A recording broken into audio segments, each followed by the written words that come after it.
Yo, what's going on, guys? Welcome back to episode 3 of season 1 of Bullony Basketball. I'm here with my co-host Johnny. What's up, Johnny? What's going on, Garrett? Excited for the third episode and excited for our guest. And we do have a third episode guest, really. And that guest is DSD, Daily Sports Dosage on Instagram. What's going on? Hey, what's up, guys? Thanks for having me. I appreciate it. All right, and if you're wondering why I'm wearing the Manu Ginobili jersey and also the Spurs shorts, let me stand up. We're recording this on Halloween. I decided to dress up and be flashy. But we're going to talk about the best storylines from the first the week since episode 2. So let's start off with Trae Young, back-to-back near 40-point games, and then got injured. What do you guys make of that? Yeah, I think, just personally, when he got drafted, I thought he got drafted too high. I didn't see any upside in him. And now he's proved me wrong, which I'm happy he's proved me wrong. He's just insane to watch. And I think, the biggest sign of respect you can get as a player is, when teams are throwing double teams at you in the regular season and they're, double teaming him hard. Especially Miami was, at least last time out. So I think it's just a testament to how far he's grown in these couple of years. Just a shame he got injured. Yeah, he's this really special talent. Honestly, I'm right with you on that one. Actually, too, I actually hated the pick. I still think Luka Doncic is better, even though how good he's been. But I'll tell you, he's been awesome, and it's just too bad with all these injuries because regardless of what happens, these guys just can't stay away from it. It's absolutely just ridiculous to a certain extent because, they're just freak accidents happen, but it's just, you can't really avoid that type of things, unfortunately. Yeah, coming out of college, I don't think I really expected him to do this either, right away. But, he's proven a lot of people wrong, and he was actually, leading them to a lot of wins. Now they're kind of, struggling a little bit.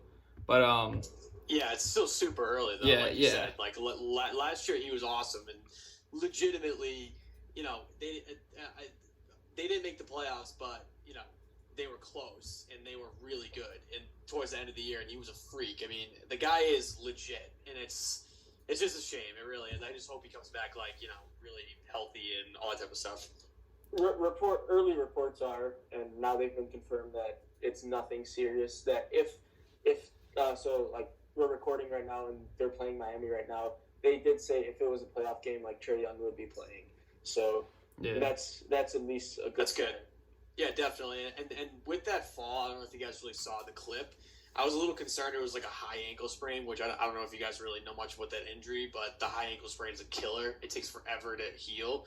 So with the reports, I saw them as well. So I'm really happy to see that because, truthfully, they should be a playoff team, and if he's healthy, they should be in the playoffs. Yeah, and they're not going to rush him back, so. Yeah. Exactly, which is key. Moving on to another team, though, that's pretty young and has been playing pretty well.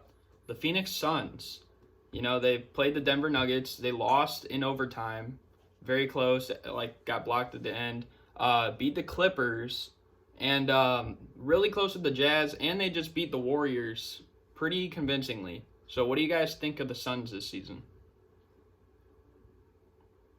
Yeah, to me, as I already said, I was surprised with Trae Young. I thought the Suns were going to be about the second worst team in the league behind the Hornets, and they've done nothing but prove me wrong this far. Granted, it's only been 4 or 5 games. But to me, it's just a testament to what Monty Williams has been doing as a coach. I feel like every player kind of knows what they're supposed to be doing. And when they signed Rubio over the summer, it was kind of perplexing to me. But I think just having a true point guard really helps take that pressure off Booker, and it just allows him to really be the scorer he is and still be a playmaker. But now he doesn't have to be that playmaker that he was last year, trying to do more than he could. Yeah, that's really good points because I personally think that the Lakers absolutely whiffed on not getting Monty Williams. I think he's a legit coach, really good guy. He just has that system stuff. I'll tell you right now, I really I'm not buying in totally just yet because of like you said, super early this season. But how can't you? They're beating some legit teams, and I think that before the season, I thought they were going to legit be the worst team in the league besides the Hornets. And I'm like you said, they're making me eat crow right now. So I guess I'll just need to see a little bit more. But it's about time for Devin Booker to take a big step. It's a big year for him. So if he wants to be a legit player, he needs to show it this year. Yeah, and I feel like a lot of people, they kind of just, I know he's compared a lot to like Donovan Mitchell because like both were like the 13th pick in like pretty close classes and they're both really young. But I feel like now like it's like kind of more of a fair like testament like to put both of them together. And the other thing is I did mention like I like what the Suns did, but like not like how they did it. I feel like they gave up like a lot. Like they basically gave away TJ Warren for nothing. They traded away, like they traded down in the draft to get Dario Saric and Cameron Johnson, who was projected way lower. So, but yeah, I'm just happy that like they're playing pretty good basketball. Yeah, Oubre's been playing really well too. I mean, everybody's been playing so well that you wonder if it's sustainable, but at least in the early going, it's just a good sign. Well, I mean, the number one thing is they just have talent, right? They have a lot of talent everywhere, and they've been very, very poor in the winning category, but they've always had talent. It's just they need to figure out a guy that can put it together. They just need to be able to have a guy that can score 25, 30 points a game, which is Booker, and then have Oubre just keep dominating. Obviously, so they just need the guys to be really consistent, which I know it's hard, but I'll tell you right now, they are proving me wrong. They're making me eat some serious dirt. I'll tell you that. And they've done most of this without DeAndre Ayton after like that suspension, which is even crazier. Exactly. I'm actually happy you brought that up too. I kind of forgot that point that he this is a huge year for him. He needs his year to redeem himself. I know that he still had good statistical numbers last year, but he wasn't the player that he wanted to be or anybody else expects him to be. I still think he's legit. He's going to be a good, center with Booker. I really do actually think the Suns have a lot of talent. They're just going to put it together. Agree. Okay. Moving on to probably one of the better games of the last week. And if you just looked at the two teams, you probably wouldn't think so. The Grizzlies and the Nets, the game that went to overtime, it ended with Ja Morant feeding Jay Crowder on a buzzer beater. What do you guys just think of that whole game? Yeah, I think we're getting some early takeaways from Brooklyn, sans Kevin Durant, in that the play style is completely different with Kyrie. He's going to dominate the ball. He doesn't do a lot of pick and roll. He does a lot of isolation. And I just wonder if they can win like this. He's put up some monster numbers, but it hasn't translated to wins. So I think it's going to take Atkinson a little to figure this all out. Like they still have some pieces. They don't have a ton of talent, but they have like the people they have that are talented are like very talented between Karis LeVert, Kyrie. So I mean they have the pieces. They should still be in the playoffs. It's just a matter of like whether or not they can figure out how to actually run an offense and not just keep the ball in Kyrie's hands all the time. Yeah, I wish you didn't go first because that's exactly what I agree. And I'll be honest, like I am a Boston fan, so I feel like I'm either a little salty or I seen him play too much. But this is what Kyrie Irving is. He is a ball dominant player, excellent player, elite player, great shooter, great ball handler, great all these things, but he's just not a good distributor, team guy. They need Kevin Durant, and I'm going to tell you right now, they're not going to win this way. So, like you said, Atkinson really needs to put it together because if they want to win a lot of games in the league, they need to not have the ball in his hands. But I want to just go back to your original point that Memphis also is super legit and is super talented guys everywhere. And if they can put it together, they're also going to be a studly team. I mean, everyone forgets how good Jackson is. This dude's a stud. And then you got Ja Morant, who's also a stud. I mean, really, it's almost one of those situations where, like, if they aren't good, it's going to be a really, really bad, like, shame. Honestly, they're that good. Yeah, I wouldn't really have too much to add. I mean, I feel like the Nets basically this season, it's almost like you literally replaced D'Angelo Russell with Kyrie. But the thing is, like, Kyrie, like, requires such a different, like, play style for a lot of the other guys that they're just going to have to adjust to. There's already, like, rumors about, actually, I'm not going to get to that because we'll talk about that later. But, yeah, so it'll just be, like, time for, like, adjusting for, like, LeVert and Joe Harris and, like, those guys. Yep, I agree. Let's talk about Giannis. He fouled out of the first 2 games. Really, just, I don't know. Are we starting to, like... I mean, I know the talent for the Bucks around Giannis, it's way better than compared to, like, LeBron in the early stages with the Cavs. But do you think we'll be, like, witnessing something similar to that? Where it's, like, they just can't get over the hump and eventually he leaves? Because, I mean, I know it's really early in the season, but, like, just from what we're seeing, like, I'm not really impressed with what I've seen from the Bucks so far. All you, TSD. I don't want to steal your points. No, you weren't stealing them at all, man. Yeah, no, you make it really good ones. I'll tell you right now that I am really disappointed in the Bucks. I actually think that they are not the same team. Whatever happened, I don't know what it is, but I'm going to tell you right now, in an overwhelming majority, I believe that the coaching in the league is overrated. It's all with the players, and a lot of people put too much pressure on the coaches. They just need to get players around Giannis. I mean, like, Middleton's a good player. He's good. He's not great. I mean, I'm just being honest, and I like the guys they have around him, but they lost Brogdon, who's a super, super good player. I mean, like, he's basically Middleton, you know, maybe B- version, but he could do everything. I mean, losing those players really hurt, and it's super early in the season, like you said. They're gonna probably they're gonna figure it out. Giannis is that good, but to your original point, I really do feel like if they don't get the right pieces around Giannis, it could be a LeBron situation. Yeah, here's what I'll say. You know, if you look at his stat line in both of those games that he fouled out, he did manage like near triple doubles in both of them. So I'm not really looking too much into the fact that he fouled out. But what I am looking into is the Bucks as a whole, and I just feel like they haven't had that aggressiveness. They haven't really put their foot forward, and they haven't really stepped on the gas pedal, and that's what I'm worried about. Those are things you can control, your effort. And if you're not going to go 100% in that category, then I'm going to be nervous about you. Like, I know it's not the playoffs yet, but you got to prove to us that you're at least going to be a contender. Like everybody thinks. Everybody thinks that they're going to be a contender, but through 4 or 5 games, they don't look like they are. Yeah, I brought up the fouling out point because, I mean, it's really kind of hard to see, like, where this team is whenever Giannis isn't on the floor, because we saw them take over the end of the game against the Rockets, but then again, they lost the game against the Heat, and that was before they even had Jimmy Butler. So that's kind of a question mark. The other thing is, I know Eric Bledsoe hasn't really started playing well.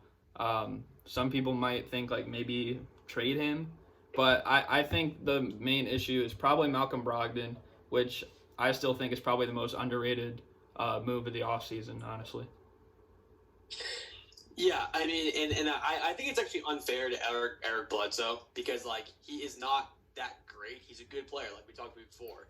You know, they're putting too much pressure on him as a player. Like, he's not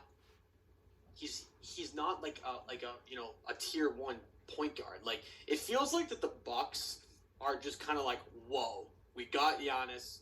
Holy crap, can't believe we got him, and we're not going to put anybody around him. I mean, like, obviously they make these key acquisitions, like, you know, bringing in Lopez last year. Like, that's a really solid signing, but that's not bringing in Kevin Durant.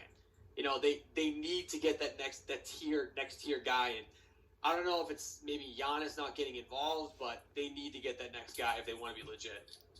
Yeah, we tend to overrate the talent that they have around them. Like, at least people in the media, they try to make it seem like Middleton and Bledsoe are, like, capable second stars, when in reality, I don't believe either of them are. Yeah, I legitimately believe that Middleton's, like, a number 3-4, and, like, that's not a knock at him. It's more of just, like, they're making him be. It's almost like when they make Kyrie Irving be the number 1. He's not a number 1. Yep. It's very clear. You know, he should be number 2. If you make Giannis or if you make Middleton the number 2 player on a championship team, then either he needs to take a Pascal Siakam type leap, or Giannis just needs to have a bonkers year.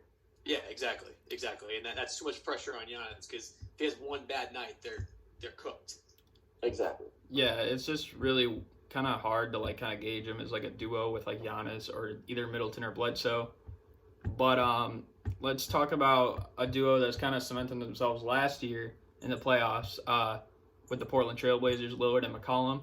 CJ McCollum had like a really good game, but it was really Lillard who almost came back by himself and beat the Spurs.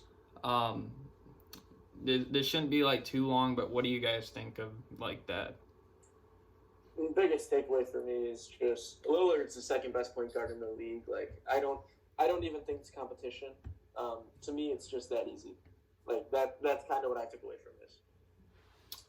Yeah, I mean, I would say that Kyrie was number 2 before the season, and even though he's dropping all these 50-point games, it's just, I'm telling you, the leadership thing is going to kill him. And then with Damian Lillard, he's just a stud, just what he is. You know, he's just an assassin. I mean, I would normally say that this, you know, they need another player, but this is the first year they legit have a chance. You know, like they're just going to put it together. They have a lot of talent as well. You know, really. Yeah, and I also think he's like the second best point guard in the league, but something might change that. We'll see when we get to that point. But right now, we're going to talk about the brawl that happened yesterday between Towns and Embiid, and then also like Simmons kind of got in there. What do you guys think of that? And also, before we get to that, so Towns and Embiid were both suspended for 2 games, and Ben Simmons got no penalty. So do you guys think that's kind of whack, or is it like right? And then just what do you think of the fight? Go ahead, DST. Thanks. I don't really have an opinion on like whether who got suspended. Like it was super entertaining. I mean, like that's what's good about the NBA. Like they have those randomly, but let's not pretend that it was like, you know, George Foreman versus, you know, Muhammad Ali. Everyone's making it seem like it's the craziest thing. It's really just because the NBA as a whole is so entertaining right now that everyone's going to make something into it's not. But I'll tell you right now, it's hilarious. I had a really good time watching it, but I just don't really know even if 2 games is enough or if it's not enough. I'm not really even sure. I guess maybe you guys have a better point on that, but I feel like it's a very insignificant amount of games for, I guess, like that level of thing. I don't really even know if you catch my drift. Yeah, no, I thought they should have each gotten a little more than 2 games. I think Simmons should have gotten at least a game or 2. But like my biggest takeaway is like Joel Embiid just needs to grow up. Like this is the reason that the Sixers don't win. Like Joel Embiid thank you. All over Instagram 100%. and Twitter and all this other stuff. Like start focusing on playing the game. Like you guys have all the talent in the world and you guys don't win anything. So before you come on Instagram and start calling other people and bringing Jimmy Butler into this and all this other stuff, just play the game. Like it's that easy. Well, hey, can I just I just want to interject really quick because that's such a good point because Joel Embiid is kind of like as harsh as sounds, kind of a clown because this guy is so talented and he has all these tools. But like I'll never forget when he was playing the Celtics and I think it was 3-0 in this series and they're winning the game and he's like barking at Marcus Morris, and Marcus Morris is like, dude, you're down 3-0. Like I don't understand what Joel Embiid gets, but like he literally tries to pick fights with everybody, and it's like it's not like they're winning games because of it. You know what I mean? It's just like I don't know. He just feels like he's just not. He doesn't care almost. Like it's like almost like a big joke to him. I agree. He needs to grow up. Yeah, and I remember from that game specifically, I think you're talking about.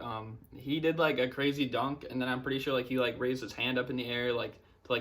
I can't hear you, audience. Exactly. Like, I don't think that's gonna ever like translate pretty well for him.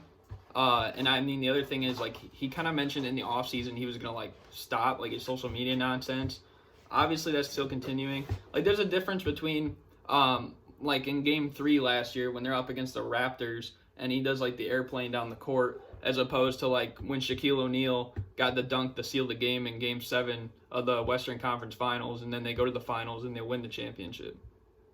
Yeah, I agree. There's a time and place for everything, and I like cockiness, but like I don't know if you guys even saw the Jimmy Butler thing today. He even came out and said, he's like, I knew that Embiid was going to be one to bring it up. I know he's like his boy and all, but it's like, bro, that's pretty telling that you know that you're the one that's going to make a narrative for Jimmy Butler to get dragged in. I mean, like, come on, dude, grow up. Exactly. It's just grow up. Like, come on now. That was my takeaway from it. So, as we mentioned earlier in the show, it is actually Halloween when we're recording this. So, and a year ago today, on Halloween, was probably one of the craziest moments, if not the craziest moment last year. Derrick Rose, 50 points for the Minnesota Timberwolves. And, I mean, just the way he's, like, starting the season, I feel like is a really good storyline. What do you guys think of how he started the season? Yeah, I mean, it's crazy. I mean, legitimately, like, and I don't want to be like, jumping over my shoes here, but he's playing like he used to play. Like, he's putting up the numbers like he did. He's not as fast or as explosive, but, I mean, seriously, this guy is really, but it's like almost like, so the first thing I think, I'm kind of a cynical guy, to be honest, because the first thing I'd said is, why has he not been, like, how is he good now and hasn't been good for 5 years, And, like, I know he has a couple games here and there, but it's like, is that coaching? Is that, like, his attitude? I'm not really sure, but for whatever reason, he's doing things in Detroit. Yeah, I think my takeaway is it's just something that younger generations can look up to, right? Like, he's been bet against so much. He had all the pressure on him. He took Chicago far. He tears his ACL. He tears his meniscus. And now, people thought he was gone. He disappeared, and all of a sudden he's back. Like, if you put in the time to put in the effort, like, you can get back to where you once were. So I think it's just more than anything, it's just a very, like, heartfelt story. And it's just a heartwarming story for all NBA fans.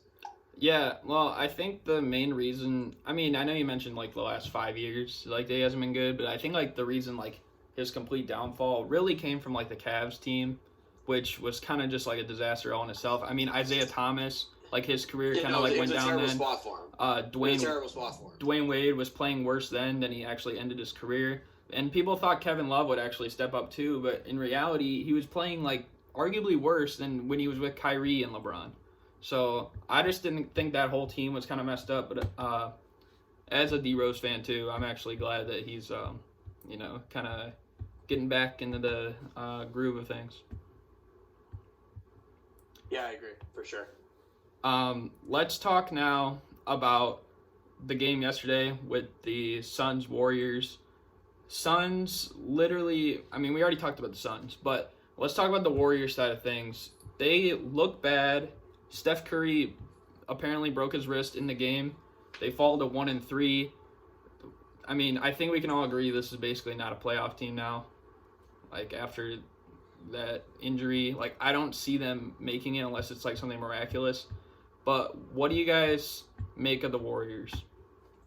I mean, they're bad. And I don't have their schedule up in front of me, but I did see it on Twitter earlier, and it is brutal, their next 10 games. But, like, to me, I'm just glad that this injury could have been so much worse. I mean, like, when you watch the replay, Aaron Baines just landed completely on his arm, and Curry is lucky that his arm didn't snap. Yeah.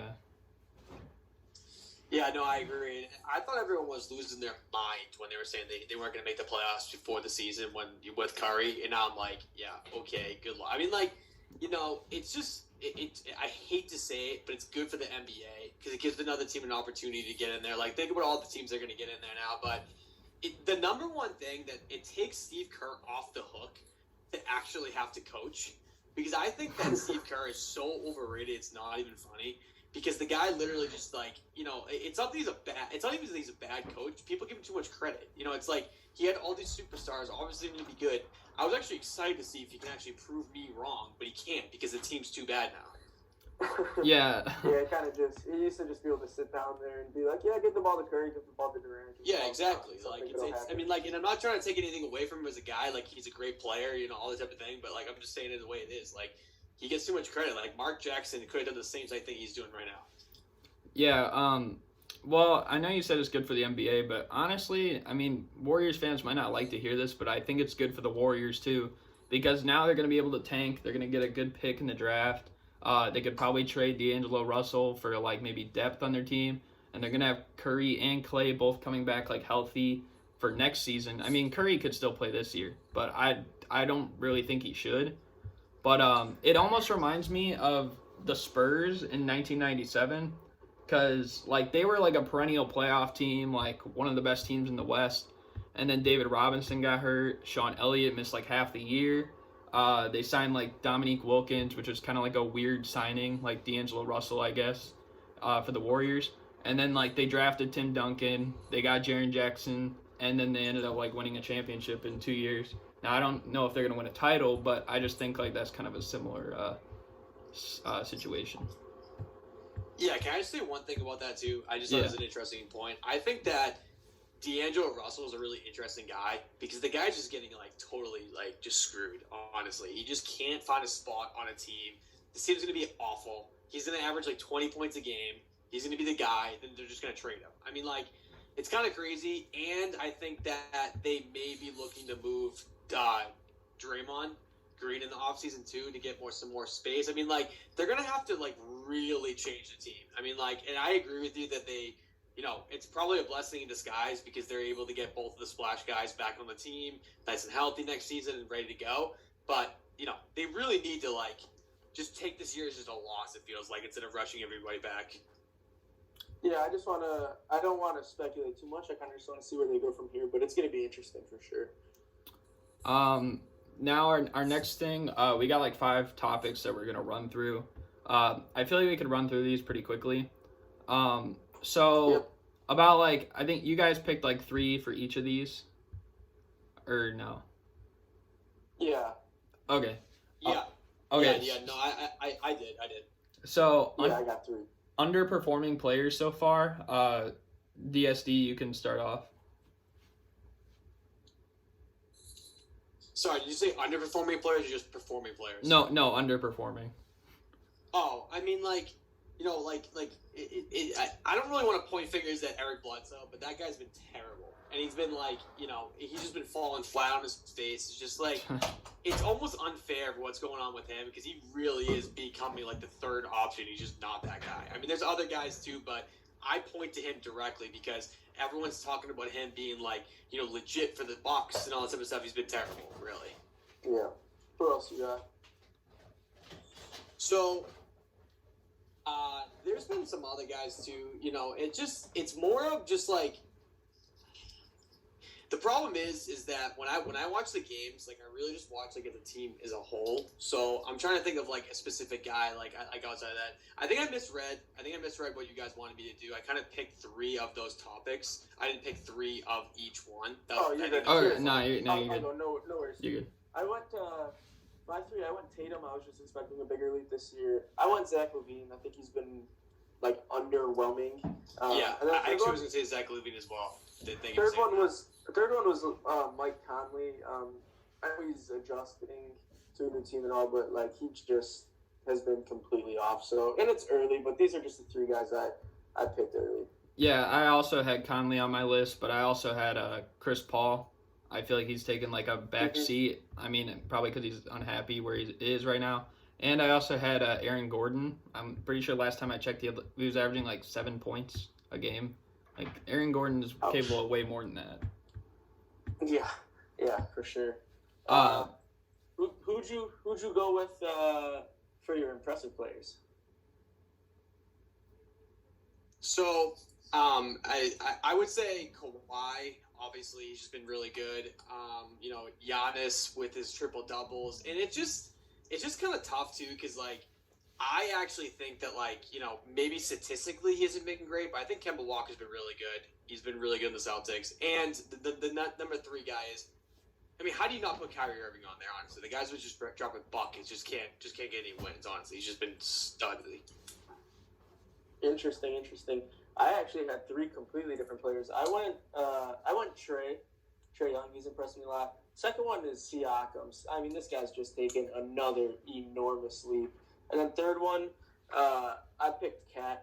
Karl Anthony Towns has been having a phenomenal year to start. So I kind of went with 3 younger guys.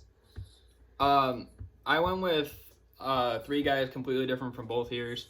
My first one, obviously I picked Derrick Rose. I mean, he's literally scoring like a point each minute that he plays, which is kind of insane. I have Shai Gilgeous-Alexander. I actually did not think Shai Gilgeous-Alexander would be this good this early, because I know a lot of people were hyping him up, but I'm kind of impressed with him. And I think the last one is Kendrick Nunn. Like, Yeah. nobody even knew about this guy hardly until, like, I mean, preseason he dropped like 40 points in a game, and he's been going crazy so far. Like, I'm pretty sure this is like completely out of left field. I cannot believe how good he's been. And to add to that, I think the rookies this class have been really good too. Like one of the best I've seen. Honestly, they've been all great. It's been crazy. Yeah, it has for real. Underperforming teams. Who do you guys think is underperforming so far? So it's pretty clear that the Kings have been terrible, right? I mean, like what's going on with that? I mean, they are good. They should be good, but they're not. I mean, it's the number one team, and they've just been terrible. Yep. I went so I had Sacramento. I had the Bulls as well, mostly because in their first 5 games, it's not even November yet, and they've already lost to Cleveland, the Knicks, and Charlotte. Don't remind me. Crazy. I picked the Bucks too. I think they're just not to the level we think they should be at. And then fourth one, honorable mention. I just went with the Pels, just still winless, too much talent to not have a win yet. The first team I went with, I had to go with the Warriors. Like, they can't even play any defense whatsoever. I mean, I know people didn't think their defense would be good, but not, like, horrific. Second team I went with is the Nets, just because they really haven't played hardly anybody, and they only have, like, 1 win as of right now. And the third team I went with, and really the most disappointing team in my opinion, and you already said it, it's the Bulls. Like, I cannot believe how bad the Bulls have been, literally. I think they've had probably the best opening 5 games any team could ask for, and they literally just completely blew it. So I'm really upset. DSD, I don't know if you know this, but I'm a Bulls fan. So Nice. that's probably why I'm extra salty. But yeah, I'm just really mad. I mean, another team too that like was my number 1 team coming into this season. It's super early. It really is the Pacers. I mean, like they should be a lot better. They have a lot of good players, and they, like I don't know which one of you guys said that, but Brogdon was, I think, the off-season acquisition. Legitimately, the guy's a stud. Mm-hmm. No, he's putting out real numbers. Yeah, I think he's leading the league in assists right now. But so let's go with teams that are surprising us in a good way, not in a bad way. Who wants to start? All right, I'll run through my 3 and just let me know if you guys have any similar ones. I thought it was impossible not to include Phoenix, so I went Phoenix, Dallas, Minnesota. Yeah, I had 2 of those. Yeah, I had 2 of them too. I mean, I love Dallas. I mean, like, so I'm really big on Luka Doncic, as you guys talked to. I said this earlier. I mean, they are really good. I mean, like, I think that people overlooked how good they are going to be together, him and Porzingis. I mean, people forget how good Porzingis was until he got hurt. I mean, like, it's the same thing with Kawhi too. People were like, he was out for the season. Oh, he's not even that good. He's not even a top 10 player. I mean, like, Porzingis is a stud too. I mean, they're going to be good, and they should also make the playoffs as well. Yeah, for my teams, I had like Suns and Timberwolves too. I also had the Heat just because they've been playing really well even before Jimmy Butler, and they're still playing really well. I did not expect this much from Miami. Can I just throw a quick question there for both of you guys? Yeah, go ahead. Do you guys think that, obviously Cat's been really good on Minnesota. Do you think that he will get traded at some point in this year or next year? No. I think. Well, I've seen rumors that him, Booker, and Russell all want to team up, and from all the pictures I've seen, they had them all in Wolves uniforms. Well, I think right now Phoenix. Well, I mean, I don't know. It's really tough. Yeah, because the only reason I'm saying that is because like it just feels like Minnesota just can't put it together. I mean, they have good players. I mean, they should be good, but I don't know. I really just feel like for whatever reason, Cat's going to be like, he's not going to be on the Timberwolves. It just feels like they just don't really like know how to like handle big men. Put it together over there. They don't know. They don't know how to get people around big men. They did it with Kevin Garnett. They did it with Kevin Love, and now they're doing the same thing with Karl Anthony Towns. Yeah, exactly. I mean, you're good. That's it. That's a good point. Did you guys have anything else to add to that? Or? No, I think I'm good. Okay. Yeah, no, I'm good. Thanks. So anything else that's surprising? Not really regarding just teams or players. Did anything like stick out to you guys or not? Not anything huge, no. Well, number one thing I think actually stood out to me is like I know that you're a Bulls, I'm a Celtics fan. I think the Celtics would be a little bit better than we give credit for, just in because they have like the team thing. I think the Sixers could be they're 4-0 right now, or they're the best team in the league, obviously, but they could just they need to just continue just stop talking, keep playing, and they'll be fine. But I really feel like there's almost like a potential issue with them with Joel Embiid at all times, honestly. And Al Horford was supposed to be that guy to come in and be the dad, and you could tell in the fight he's staying to the side saying like they need to grow up. But you can, what's that quote? You can walk the horse to the river, but you can't make him drink water. Like Al Horford. But they literally sign him. They literally signed him to do that, and like I know that that's not his fault, but it's like they're probably like, whoa. Like you just signed Al Horford to $20 million a year to do that, and he just can't even control him. I mean, it's not Al Horford's job to do that, but you can catch what I'm saying. Yeah. Yeah. I'm just gonna run through my 3 things real quick. The first thing is like how many turnovers the Jazz are getting. I think they got like 23 turnovers in like 3 games. But the thing is like they're actually still like either really close or winning those games. So I think that is kind of like shows how good this Jazz team can be. The second thing I have is the Mavericks bench, like their capabilities. They showed it against the Nuggets. They completely destroyed the Nuggets bench. I was surprised by that. And the third thing, it's just like kind of the fight of the Hornets. You know, I think everyone thought like the Hornets like easily the worst team in the league, but they've been fighting in a lot of games. You know, they made it tough for the Lakers and the Clippers early on. They beat the Bulls, but I mean everyone beats the Bulls, so. Yeah, no, I agree. The Hornets should be way worse than they are. I mean, I like it. Like, I mean, we're talking like it's halfway through the season. It's only 4 games, but I completely see your point. Like, they shouldn't even have any wins. I mean, they're pretty bad out there. And they beat the Kings the other day too. Yeah, I mean, I don't know if that's a credit or what's going on, but the Kings need to pull it together too. They are way too good to be where they are in the standings. Yeah. So the next topic is obviously Andre Iguodala still on the Grizzlies technically, but I guess there were reports that said I guess multiple players have talked to this one reporter about how I guess if Andre Iguodala is bought out, he's going to the Lakers. That's what people are saying. Do you guys buy that completely, or like where do you think he's a better fit, or what? I mean, he's a fit there for sure. I was trying to look up the whole validity of these sources, and I haven't. You know, it hasn't really been said by a big verified source yet. Yeah. He's going to get bought out eventually. He's not going to stay on that team all year long. So it's just a matter of a matter of when. I'm sorry. And then at that point, you know, we can speculate now, but when he gets bought out, you have to look at the landscape of the league. You know, maybe there's an injury to one team and he thinks he's a better fit there. So I don't like to predicting is fun and all, but like it's kind of hard to predict when we don't even know when he's going to get bought out. Right. Yeah, no, I agree. I actually don't think that it really matters when he gets bought out because the guy is really meant for like the playoffs, like sprint. You know, like I feel like he's like the veteran talent that the Lakers are going to need coming off the bench or whatever. But like just like you guys said, like I legitimately believe that he could go anywhere. I mean, he could go to the Celtics, he could go to the Bucks. I mean, honestly, like wherever he's going to go, that is going to need him the most, and he's where he's going to get the biggest bang for his buck. I really think that he's going to go to the best contender because you know he's in a situation in his career he wants to win. You know. Mm-hmm. Yeah. Exactly. I thought it'd be cool. Like I threw out some teams that I think like would be cool if he went to. I mean the Suns, the way they're playing right now, I feel like that'd be kind of neat if he went there. The Mavericks, I know the Mavericks bench. I don't know if they're going to keep that up all year, but if they had a guy like Andre Iguodala, like that would definitely help. And then also Portland Trailblazers.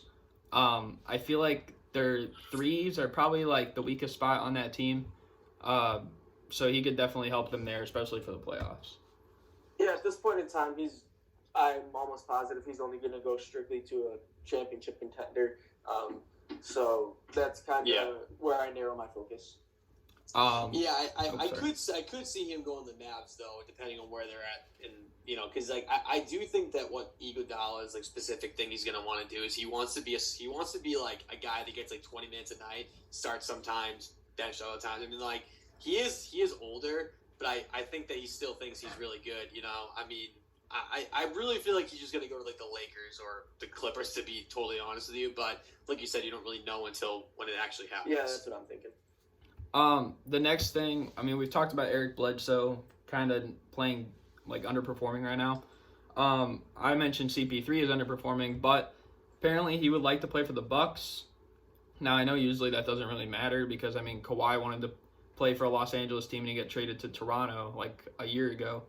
So, but would you guys think Chris Paul on the Bucks would be better for the Bucks, or do you think it'd be like wouldn't really make it much of a change or what? Well, he's a better he's a better Eric Bledsoe. I mean, he has experience. He's a better ball handler. He's a better facilitator. He can shoot it better. He's a better defender. Like, Bledsoe's just overrated, and I think it's very easy at this point just to confirm and say that Brogdon is way better than Bledsoe. Yeah, that was a big mistake on their part, getting rid of Brogdon. It was, for sure. But I will tell you, I'm the thing with Brogdon, though, like a side note, is he got paid a lot. So I don't know if the Bucks could justify paying that, but he is worth the money. That's at least it seems like to me. But back to your original point, he's a clear upgrade over Eric Bledsoe. I don't know how much better he makes them, but I mean, I basically feel like because the Eastern Conference is so top heavy, there's only like really 4 or 5 teams that can legit compete in the East.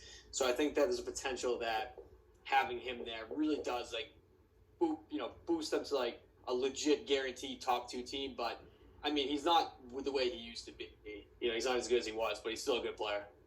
Yeah, I think honestly it would benefit the Bucks because I feel like it would almost be like Chris Paul, like kind of in the middle of his prime, like when he was playing with the Clippers. Like you'd have a guy like Giannis who's pretty athletic, just kind of like how Blake Griffin was, and DeAndre Jordan too. So I feel like that could help as well.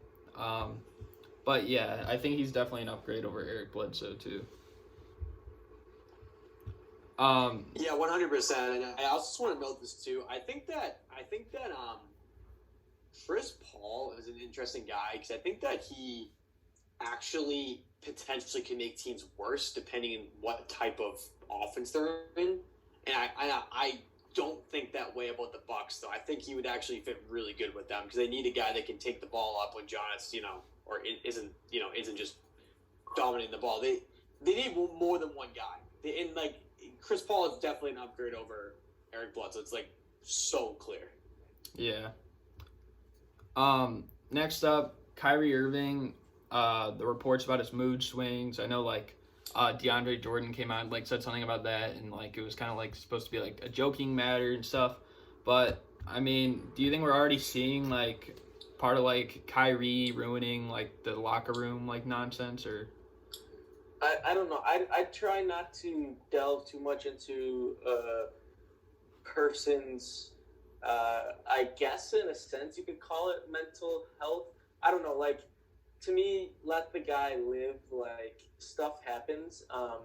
I know it's not super comparable, but I just think back with DeMar and Kevin Love with their whole anxiety and depression thing. Like, people go through things, and I don't think it's something that we should be talking about and saying, oh, it's ruining the team. Well, how about we make sure that Kyrie as a human being is okay before we talk about the aspect related to a team?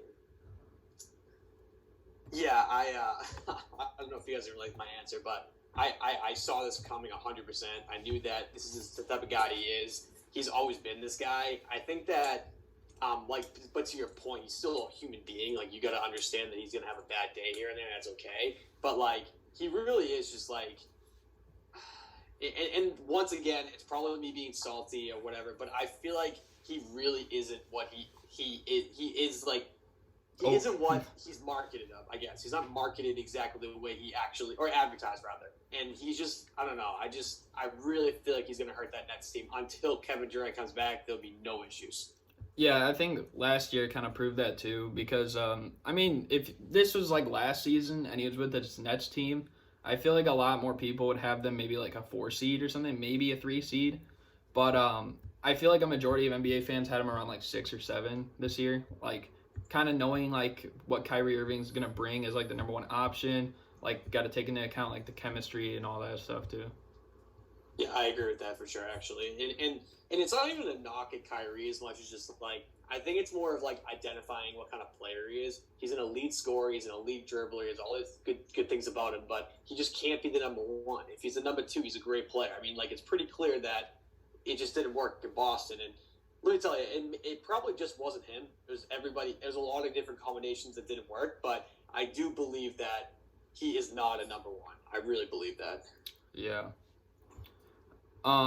So moving on, this is our last segment for the podcast. It's our game of the day picks, where we go through like one game randomly picked for each day of the week, and then we'll make our predictions. Just really quick, last week, I totaled them up.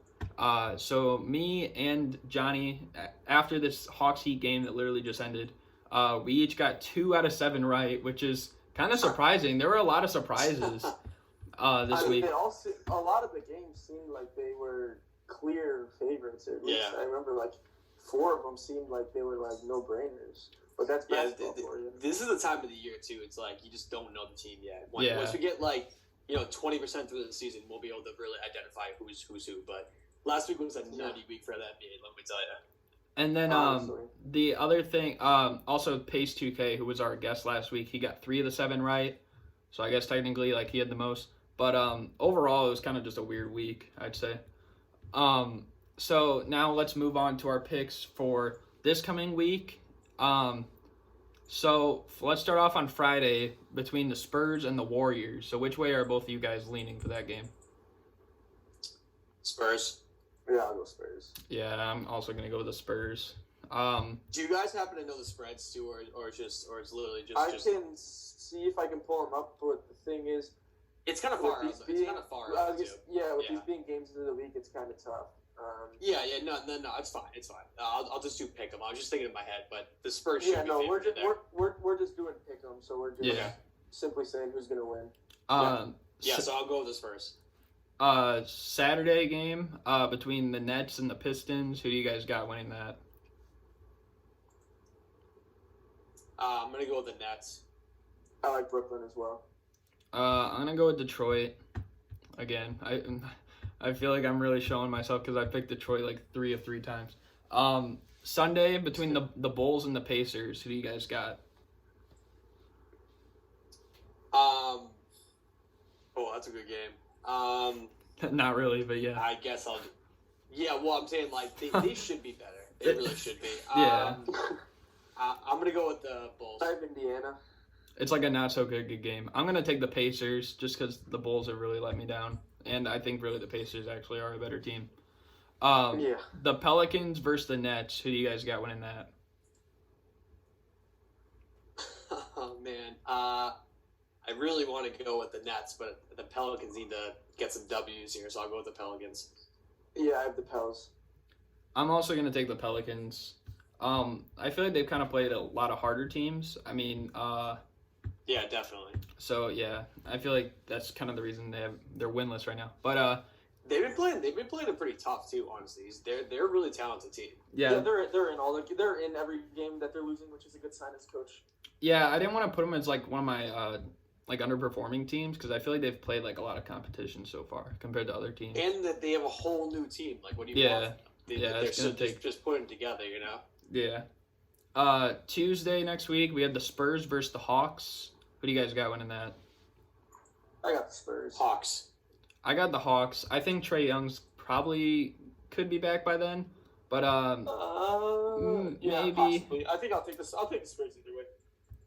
I'll tell you guys something really weird. Over the I think it was like July or something. Like one day randomly, I had like a random dream that like the Spurs and the Hawks were in the finals.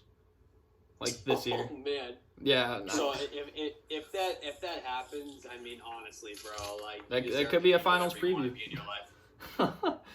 Yeah, that would be a sign. Let me tell you. Let's move on to Wednesday. The Timberwolves against the Grizzlies. Who do you guys got winning that? I got Minnesota. Yeah, Minnesota. I got the Grizzlies winning that one. I know the Timberwolves are 3-1 right now. I just think the Grizzlies, it'll be a good game for Ja. And then last game, we got the Thunder against the Spurs. I think we literally have every Spurs game in the next week on here. But Thunder Spurs, who do you guys got? Thunder. I'll finish the trifecta with the Spurs. I got the Spurs winning all three. Wow, look at you. I'm going to go with the Thunder. Spurs fans probably hate me. I only picked them like once. But I just want to say something real quick about the Thunder too. They have a sneaky good team too. If they put it together, they can be like not a playoff team, but they're going to be playing tough against a lot of good teams. well, I think I tweeted that a lot. I mean, like putting out a lineup with Paul, Shea, who else? Paul, Shea, Robertson when he's healthy, and then Gallo and Steven Adams. Like that's a good team. Yeah. No, and no one even knows Shea. That dude is a baller. That guy is legit. Oh man, I really like the Clippers. I really like the Clippers. That's funny. The Thunder. Yeah, I think they still do have a chance to make the playoffs. I mean, I don't think it's likely. The 8th seed is wide open. The Kings are playing like trash. The Warriors look like their hopes are going down. Like Dallas is up. It's like Dallas is up there. The Pelicans aren't playing well at all. In Minnesota too, right? Dallas, Minnesota. The Suns. I mean, I'm not looking too much into the Suns right now, but still possible. So it's open. Yeah, no, I agree, definitely. Yeah, I think it should be really interesting to see who gets really the last two spots, because I feel like Spurs fans are going to hate me again, but I know you guys have made the playoffs like 21 years in a row, but with your like roster, with the talent on that roster, I don't know if you're a lock to make it. Spurs are a lock. Really? Sure. You think they're a lock? Yeah. I think they will make it. I mean, even the way the Spurs are playing right now, like the Spurs have a better chance of being a top 4 seed than they do of missing the playoffs. Well, I'm gonna say I'll say that. I still think they will make it for sure. That's crazy. But my thing is, I don't think they're like a guarantee to make it. Like people overlook this team. DeJounte Murray can ball. Derrick White can hoop. And you still have LaMarcus Aldridge, and you have DeMar DeRozan. Like this team is slowly getting back to where they could be. Like they are good. Well, they still have Pop too. I mean, like you can't overlook that. And I don't think they're a lock, but I think they'll make it. Right. I just think that the West is just so good, bro. So good. Yeah, that's fair. Yeah, it'll be a very interesting season, as we've said like almost every episode. But I'm really excited for like this whole season altogether. But yeah, I think that's gonna do it. Do you guys have anything you have to say? No, I think we covered it all. Thanks to DSD for coming on. Had a great time. Just love talking basketball, and can't wait to be at it next week. Oh yeah, thanks guys. I really appreciate you having me. You know, just same here. I love talking ball too. Really can talk to anybody about it. So anytime you guys want me, I'll be here. No problem. And also, guys, I'm going to have, like, the stuff in the description. Go follow DSD on Instagram, and then also Johnny on Twitter. But, yeah, I think that's going to do it for this episode. So we'll see you guys later. Peace. Peace out, guys. See you later, guys.